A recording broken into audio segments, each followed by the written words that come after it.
All right, everybody. So ever since Donald Trump was announced as our next president, everybody has been poring over the official, almost finalized results of the election to find out what groups voted for who.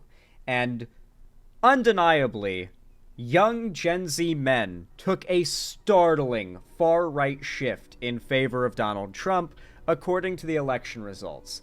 And this has led to the Democrats and the left as a whole having a grand realization that the last few years of claims the left is losing ground with young men and needs to find a way to reverse course on this, have suddenly been taken very seriously. Because there's been a lot of discourse about this over the last few years, and I've been on the side of, yeah, the left it comes off as very hostile towards young men, and that's a problem. And much of the left has responded to that with, no, fuck these young men then. If the idea of freedom, equality, liberation, and acceptance, if these are ideas that are pushing young men away, then we don't want these young men around. It's like, that was the mindset of a lot of the left for a while, but now that's fully 180'd, because now these results have come out and we fully understand that there's no denying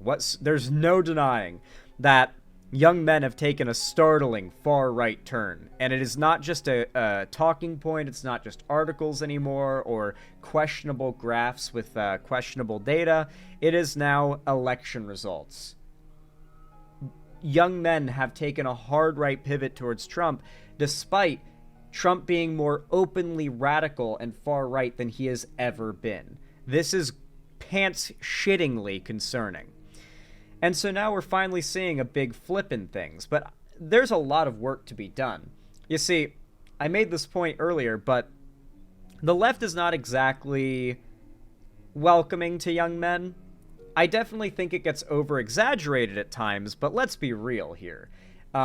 If you're like a straight cis guy, there is no other group that feels more unwelcome within left-wing spaces and social circles than a straight white cis guy.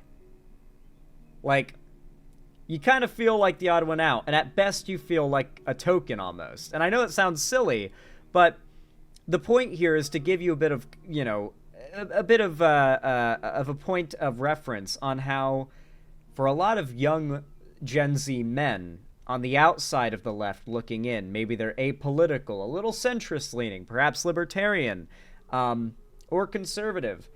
The left and progressivism and the Democrat Party does not look appealing to them at all. In fact, it's repellent.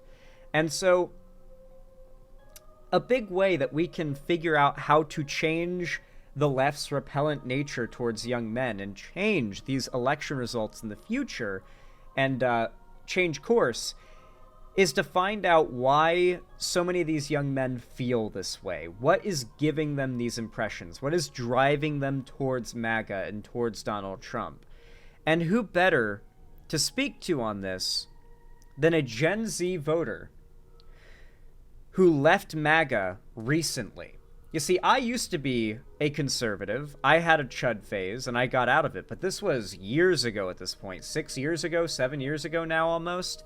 And so my experience, while it has some relevance to today, and I can definitely pull from my reference to understand a lot of what's going on now, there's a lot of unique factors that, I've grown out of touch with my older, dumber, conservative self and how I thought and why I did what I did and why I believed what I did.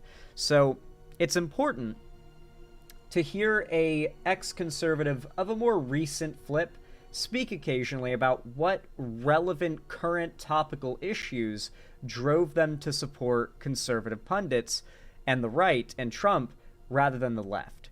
And so we have a Midas Touch video here that I have been sent by my fans in my Discord called Gen Z Trump Voter Leaves MAGA at the Perfect Time. And so I'm really interested to hear what he has to say. Like, what is his political journey? What attracted him to MAGA and what got him out? It is very important, by the way, that we consider what it was that actually got through to him. So, let's watch. I'm Michael. I left MAGA. Hey guys, Rich coming to you here with Leaving MAGA at Straight to the leavingmaga.org point. for the Midas Touch Network. We got a brand new testimonial for you today of a brave and courageous man who left MAGA. I want to bring him in. His Hey, name is Michael Serbak. He's from the great state of Ohio. Michael, I want to first welcome you to the show. And I want to thank you for not just being with us, but also for taking the initiative and reaching out to us about wanting to tell your story. So let's just get right into this. So what I want to take us to at the point in your life when Trump comes on the scene, the MAGA movement starts. What made you gravitate to that community? Take us at that time and the specifics of what attracted you to the MAGA movement. I think first it was I knew of Trump. I used to watch a lot of WWE, and he was in a few of those events. I don't know. I thought he was interesting. I thought he was like very charismatic. I think it's important to keep in mind that young men they have a very stereotypical set of interests more often than not. Video games, fighting, working out, cars, off road biking, maybe fishing and stuff, swords and knights and medieval stuff, fantasy shit. These are fundamental porn. Yeah, but come on, and let's keep our minds out of the gutter with this topic. We're being serious here. So, in regards to like their interests, hunting even like yeah, especially in the South, like hunting is definitely a really big factor. These are all stereotypical but still very common interests for young men to have, and all of those examples when you think about the communities they have in pop culture and especially on the internet, who dominates those spaces? Conservatives. WWE, like fighting stuff. Oh my god, from MMA to the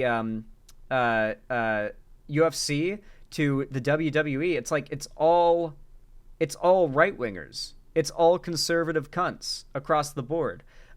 Sword stuff and fantasy medieval knight shit, like Shadman, or not Shadman, the what's his name? Shadiversity, that guy. Different conservative creepo. Like Shadiversity, the like think the world of working out. You've got all the conservative like fitness guys. Joe Rogan kind of falls into that area. Um, all these different spheres of influence. Guns. I forgot to mention guns, dude. Holy shit. I don't even need to explain myself when it comes to the guns area. Like all these different entire communities and niches online are dominated by people who happen to be conservative. And as much as I like the guy, I am not a hater of this dude. The horror community is by far dominated by Wendigoon, who is a Christian conservative. To be fair, he's a very nice guy, very, very good boy, not like, out there spreading hate or anything, but like, I think it's really interesting that we happen to be in an area right now where not only just some of the biggest, but specifically the biggest interests and communities and niches among young men are dominated by people who happen to be conservative. Most of them are just people who happen to be conservative that organically rose to the top. I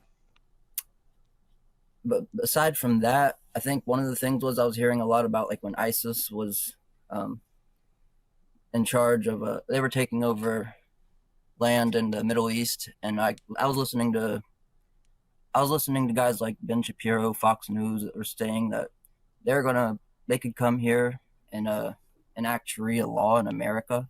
And that was one of the things I was scared of, and I thought Trump was the only one that would be willing to do something about that. I think he did the Muslim ban, if I'm not mistaken.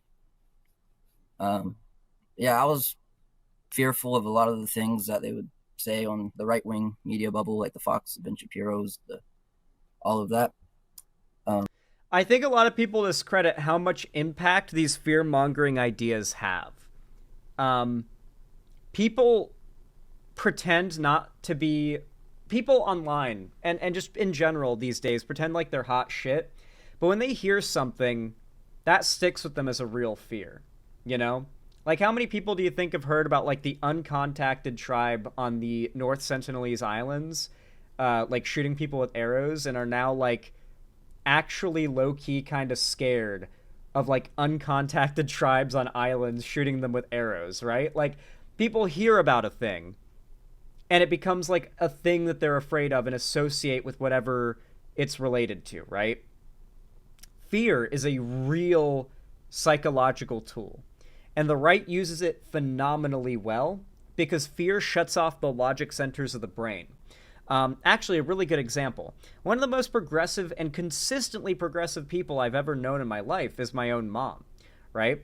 And when I was like 13 or 14, my mom and stepdad were planning a possible vacation spot to like Norway or Sweden or one of those like northern like Scandinavian countries where you can see the northern lights and all that good shit. And they were thinking about it, but then they found out that there were supposedly these Muslim immigrant rape gangs roving through these Scandinavian countries, specifically targeting white women. Right? Fell for the whole like rape stat thing in Sweden, for example. You know how like Sweden actually counts every single instance individually of sexual assault as a separate instance of rape or sexual assault, something that most countries, especially America, do not do, which artificially deflates the stats for sexual assault crimes. In Sweden, they don't artificially deflate their stats. They are very diligent about reporting them, pursuing them, and they categorize them and pursue them as separate crimes in each instance, even from the same guy on the same victim. And so this means the stats are very high because of that, because they take it so seriously, but bad actors on the right took advantage of that and used it to spread a narrative that progressive people fell for it, scared people out of going on vacations to Norway or Sweden or whatever. We didn't go on that vacation for that reason. And so these fear-mongering talking points, especially about violent immigrants, are effective. If you are not tuned in and constantly like getting the info dump to fact check this misinformation, it is very easy to fall for these fear-mongering talking points. And I just thought he was a strong leader, a good businessman. I thought he could fix our country, the economy. I don't know. There was just a lot of fear drawn up by the right-wing media bubble, and I just kind of got caught up into it. Yeah, thank you for your candor in that, because the same happened to me, and this is really a running theme throughout our Leaving MAGA videos, which everyone can find at Midas Touch Network and at our site leavingmaga.org, is that the MAGA and GOP-friendly media is omnipresent in these testimonials, such as the one that you're giving now, your story about how influential they are and how they prey upon our natural desires and instincts of survivalism and wanting to be safe and secure in our own country. Now, after 2016, Trump wins, we're validated as MAGA Americans. Take us through what life was like for you after Trump is elected. At the time, I was pretty happy about it. That's one of the things me and my parents kind of bonded over, one of the many things. I felt like he did some good things. Like, he went over to visit Kim Jong-un in North Korea. I thought he may have... One thing that this actually reminds me of, and this is an important point, is that Donald Trump is doing everything that he ran on right now. Don't expect a substantial amount of pushback right now, because he's doing everything that his voters expected him to do.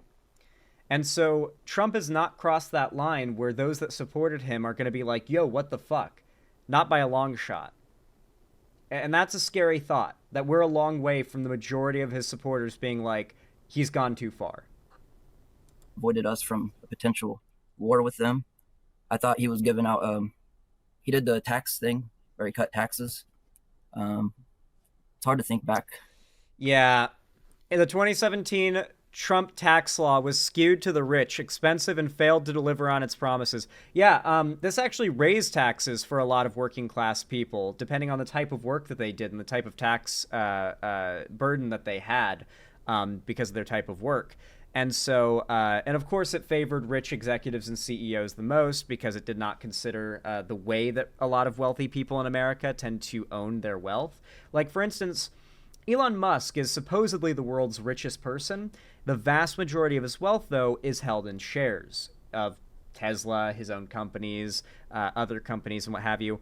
The problem is, like, let's say he wanted to liquidate his shares in Tesla right now.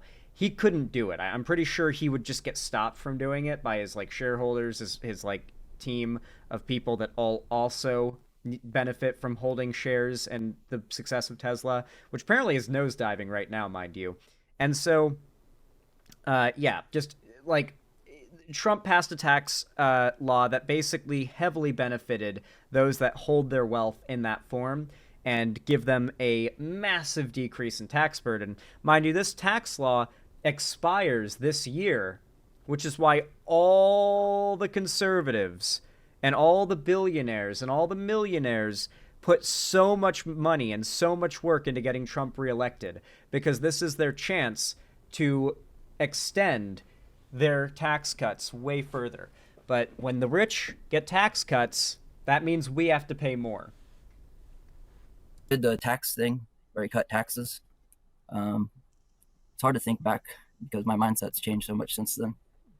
But I thought he was just overall better for the economy. I thought we were doing better all the way up until about COVID.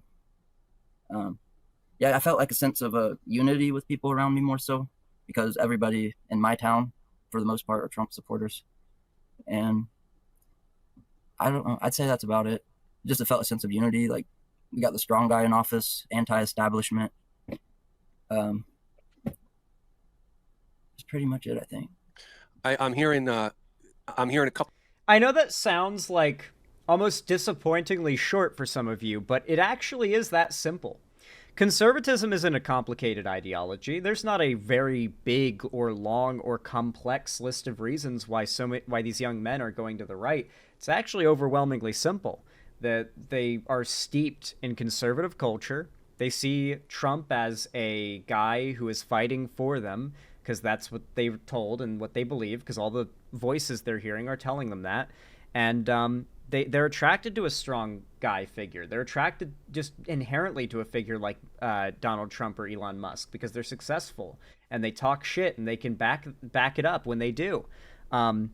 These are fundamentally attractive traits to a lot of young men, and the left lacks in all these areas. You know, like the last time the left had a level of control over these factors was Obama's era, right? Obama was funny, and he came off as kind and respectful and not toxic, but also strong, and like he could hold his own. You know, he could talk shit, he could banter, he could joke, he could roast people. He was like, you know, he had the parts of Trump that I think are fundamentally attractive to the broadest audience without the negative aspects. Meanwhile, you had like everything from Jon Stewart to John Oliver not dominating, but really holding its own in the space of culture. But back in like 2014 or 2015, politics really took a turn towards the internet, and the left and the Democrats in particular just have not embraced the internet hard enough. And right now, regardless of what niche you're interested in, if you're a young man, you're likely going to the internet to pursue that interest. And the right's domination of all these niches online, it's a death sentence for the left right now. It's the left has not embraced the internet and these niches that are so popular and tried to dominate them in the same way that the right has. And the right has done it in a lot of cases not on purpose. And the fact that it wasn't on purpose shows. It's evident. It's like part of the vibe, right? Like, take, for example, we talked about this earlier, Joe Rogan. Joe Rogan's shift to the right feels so organic as a viewer. It's so organic. And his right-wing talking points that he platforms and even spreads himself come off as genuine, honest, substantiated, well-reasoned, and almost like for the viewer, they were on the same journey Joe was to arrive at those positions. At no point does it feel like for the viewer that there is a level of separation between the reasoning of the figures they watch and the conclusions they come to. So, I think it's important to consider that you don't need to overthink why these young men are shifting to the right. At the end of the day, it really is simple. These young men have predictable interests, and the right have embraced those predictable interests and predictable mindsets and ways, appeals to their emotional centers rather than their logical ones that are effective. And on top of all of that,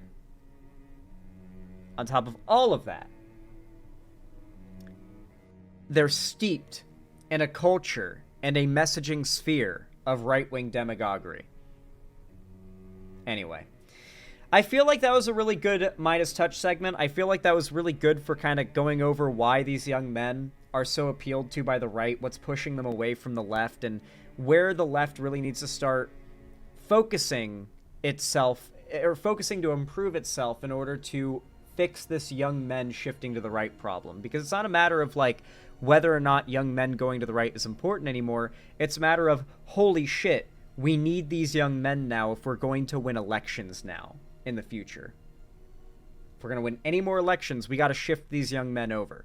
That's just the reality of the situation. There's no argument anymore. Anyway, if you enjoyed this segment, if you found it entertaining, educational, or enjoyable in any way, then please consider leaving a like and a comment.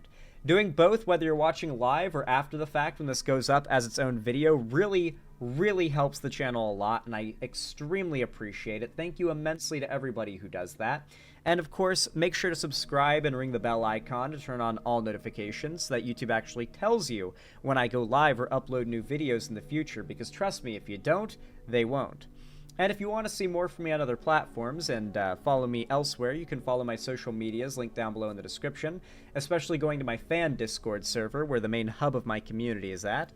And if you want to support me directly, financially, you can afford it and you feel like it, you want to help me keep the lights on and a roof above my head here at the Xander Hall studio, then consider donating, subscribing, or gifting a sub on my website, xanderhall.com/live, or support me through YouTube, Twitch, Streamlabs, Stream Elements, Patreon, or buy some merch through the Streamlabs link down below in the description if you feel like supporting me that way and you can afford it.